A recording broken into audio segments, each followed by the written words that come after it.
এখন অনেক কিপটে হয়। কি রে কুন্তি, কেমন আছিস? আরে মাসি যে, কেমন আছিস? হ্যাঁ রে, তোর মা কোথায় গেছে? মা তো বাড়িতে নেই মাসি, বাজারে গেছে, আসতে দেরি হবে। ও আচ্ছা। ইস কি গরম। উফ। আচ্ছা এই গরমে তো একটুখানি ঠান্ডা ঠান্ডা খাওয়াতে পারিস নাকি? এতদিন পরে তোর বাড়ি আসলাম। দাঁড়াও দাঁড়াও, আমি তোমার জন্য এক্ষুনি জুস নিয়ে আসছি। দে দেখি দে। জানি তুমি আমাদের বাড়িতে আসোনি, প্রত্যেকবারের মতো রাস্তায় যাওয়ার সময় তোমার গলা শুকিয়ে গেছে, তাই জুস খেতে এসেছো। নে ধর তোর গেলা।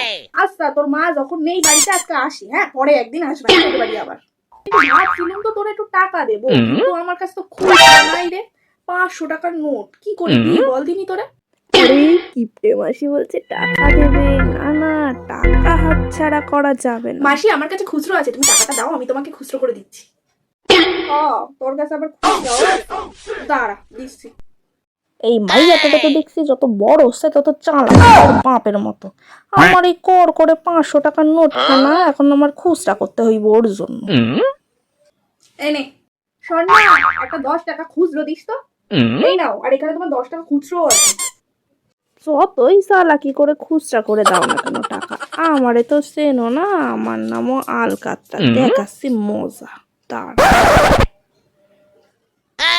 এই নে লজেন্স কিনে খাস। 2 টাকা? হ্যাঁ রে, 1 টাকা বেশি দিয়েছি তোকে। আগে তো ছোট ছিলিস তাই 1 টাকা দিতাম, আর এখন 2 টাকা দিয়েছি, লজেন্স খাস। ঠিক আছে রে, আসি। কিন্তু তাই বলে 2 টাকা? ঠিক আছে, আবার এসো।